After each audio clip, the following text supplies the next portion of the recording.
ఆదికాండము 5వ అధ్యాయము 21 నుంచి 27 వరకు మనం ధ్యానం చేసుకుందాం. ఆల్రెడీ మనం కయ్యను సేతు గురించి, వాళ్ళు ఎలా జీవించారు, వాళ్ళ పిల్లల ద్వారా ఏం ఆరంభించారనేది మనం చూసుకున్నాం. అయితే ఈరోజు కయ్యను ఆనోకుల గురించి, ఆనోకు తన జీవితాన్ని ఎలా మార్చుకున్నాడు, అసలు ఏం జరిగిందనేది ఒకసారి జ్ఞాపకం చేసుకుందాం. కయ్యను ఆనోకు పేరు మీదుగా ఒక ఊరిని, ఒక సిటీని, నేము ప్రేమని, ఈ లోకానుసారమైన కొన్ని తన మీద ఒత్తిడి చేసినట్లుగా కనబడతా ఉంది. అయితే ఎప్పుడైనా ఎవరికైనా ఒక్కొక్క అవకాశం వస్తుంది యూ టర్న్ అవ్వడానికి, దేవుని వైపు తిరగడానికి ప్రతి ఒక్కరికి ఒక అవకాశం వస్తూ ఉందట. అలాగే ఆనకు కూడా మొత్తం 365 సంవత్సరాలు ఈ లోకంలో జీవించాడట. అయితే కయ్యోను యొక్క మాట విని 65 సంవత్సరాలు దేవుని యొద్దకు చేరకుండా వ్యర్థంగా ఈ లోకానుసారంగా భౌతికంగా పనికి రానివాడిగా ఈ లోకంలో జీవించినట్లుగా కనబడుతూ ఉంది. అయితే ఒక రోజున తనలో తను ఆలోచించుకొని సేతు యొక్క వంశాన్ని చూస్తూ ఏనోసు దేవునిలో ఫలించడం చూసి, అభివృద్ధి చెందడం చూసి, నేను కూడా దేవునితో చేరాలని, దేవుని సన్నిధిలో ప్రార్థన చేయాలని అలవాటు చేసుకున్నాడు.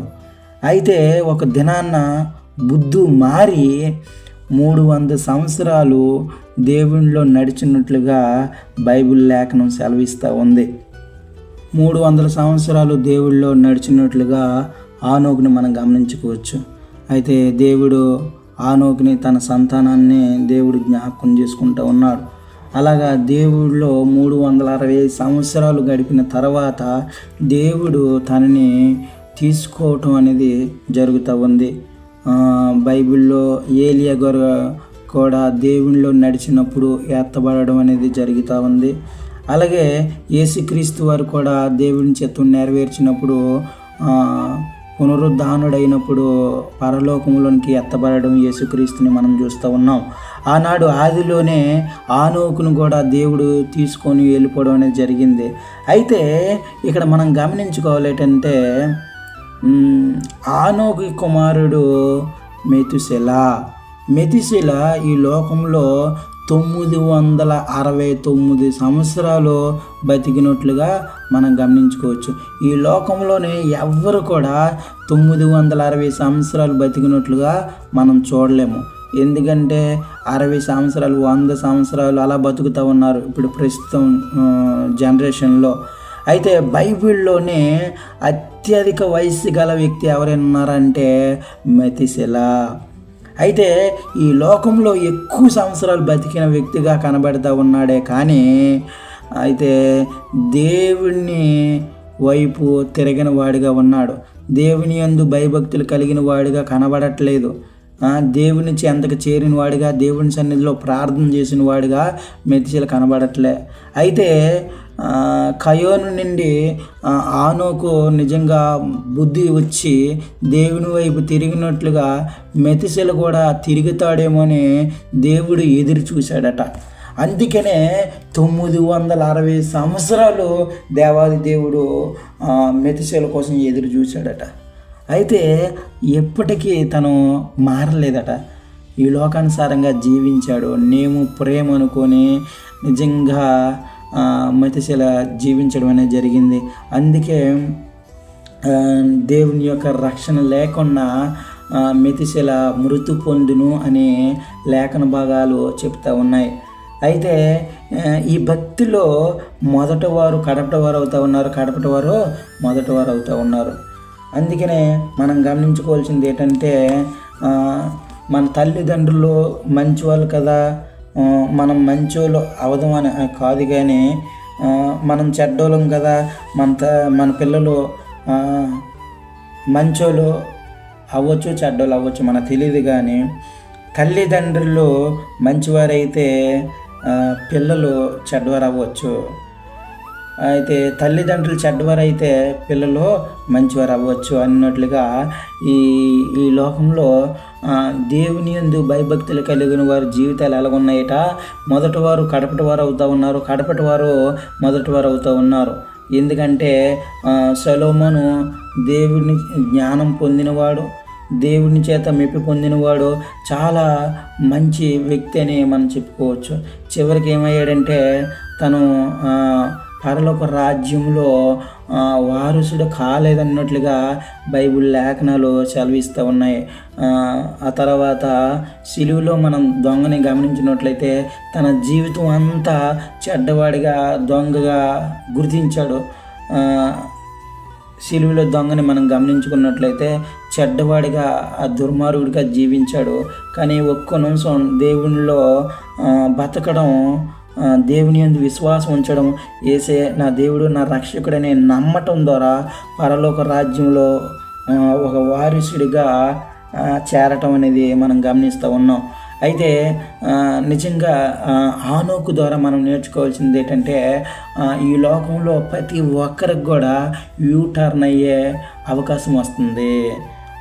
హానోకు ఎప్పుడు యూటర్న్ వచ్చిందంటే సేతు యొక్క వంశాన్ని చూసి, ఏనోసు దీవింపబడ్డం చూసి హానోకు బుద్ధి మారింది, నిజమైన మారు మనసు కలిగింది. అందుకనే ఈరోజు ఈ లోకంలో ఎన్ని సంవత్సరాలు బతికామని ప్రాముఖ్యం కాదు, కానీ దేవునిలో ఎన్ని సంవత్సరాలు మనం బతుకుతూ ఉన్నాం, దేవునిలో ఎన్ని రోజులు మనము బ్రతికామనేది చాలా ప్రాముఖ్యం. నిజంగా హానోకు 365 సంవత్సరాలు ఈ లోకంలో జీవించాడు, కానీ 65 సంవత్సరాలు వ్యర్థంగా ఎందుకు పనికి రానివాడిగా బతికాడు. తర్వాత మారు మనసు పొంది బుద్ధి కలిగి ఏం చేశాడట, 300 సంవత్సరాలు దేవునిలో జీవించడం అనేది జరుగుతూ ఉంది. మెతుషెలకి నిజంగా 969 సంవత్సరాలు దేవుడు అవకాశం ఇచ్చినా సరే అతను మాత్రం దేవుని యొక్క రక్షణ పొందని వాడినిగా మిగిలిపోయాడు. అందుకే ప్రభు లేఖనాల ద్వారా ఎలా చెప్తా ఉన్నాడంటే మెతుషెల మృతి పొందును అంటా ఉన్నాడు. మృతి పొందును అంటే రక్షణ లేని వారికి మృతి పొందును అంటాం మనం. అట్టి రీతిగా రాయబడుతూ ఉంది. ఈరోజు నిజంగా ఈ లోకంలో ఎన్ని సంవత్సరాలు బతికామని కాదు, దేవునిలో భయభక్తులు కలిగి ఎన్ని రోజులు జీవిస్తూ ఉన్నాం, దేవుని కోసం ఎన్ని రోజులు మనం బ్రతుకుతూ ఉన్నాం విషయాలు ఆలోచన చేసుకోవాలా. హానోకులాగా మనకు కూడా దేవుడు మాట్లాడుతూ ఉన్నాడు. సేతు జీవితం ద్వారా, ఏనోసు జీవితం ద్వారా తన జీవితాన్ని మార్చుకున్నాడు. అయ్యో మా తండ్రి కయ్యోను మమ్మల్ని తప్పు మార్గంలో నడిపిస్తూ ఉన్నారే, ఈ లోకానుసారంగా నడిపిస్తూ ఉన్నారు, నేము ప్రేమ ఇదంతా వ్యర్థమని గమనించి బుద్ధి మారి తండ్రి వైపు, దేవాది దేవుని వైపు తిరగడము ఆరంభించినప్పుడు నిజంగా తన జీవితము ఎంతో సంతోషకరంగా ముగించాడు. ఈరోజు మెతుషెల 969 సంవత్సరాలు జీవించినా సరే తన నెమ్మదితో జీవించలేకపోయాడు. నిజంగా దేవుడు ఎదురు చూశాడు, ఇప్పటికైనా మారు మనసు పొందుతాడేమో, ఇప్పటికైనా నిజమైన బుద్ధి కలిగి నా యొద్దకు తిరుగుతాడేమో అని ఎదురు చూశాడు. కానీ తన జీవితం అంతా లోకాన్ని కోరుకొని తన జీవితాన్ని లోకంలోనే ముగించడం అనేది జరిగింది. అందుకే మెతుషెల గురిండే ఒకే ఒక వచనం రాయబడింది, 965 సంవత్సరాలు బతికాడని రాయబడింది తప్ప మరి మిగిలిన తన గురించి ఎక్కడ కూడా ప్రస్తావించలేదు. ఈరోజు మన జీవితం కూడా ఎన్ని సంవత్సరాలు ఈ లోకంలో 100 సంవత్సరాలు 50 సంవత్సరాలు బతికామని కాదు, కానీ యేసుక్రీస్తు వారు నిజంగా 33.5 సంవత్సరాలు జీవించారు. 3.5 సంవత్సరాలు తండ్రి చిత్తం చేయడానికి ముందుకు వచ్చి ఉన్నారు. ఈరోజు మనం ఎన్ని సంవత్సరాలు బతికామనేది కాదు, ఈ లోకంలో దేవుని చిత్తం నెరవేర్చడానికి ఎన్ని క్షణాలు బతుకుతూ ఉన్నాము, ఎన్ని రోజులు బతుకుతూ ఉన్నాం, ఎన్ని గంటలు బతుకుతూ ఉన్నాం అనేది చాలా విలువైనది.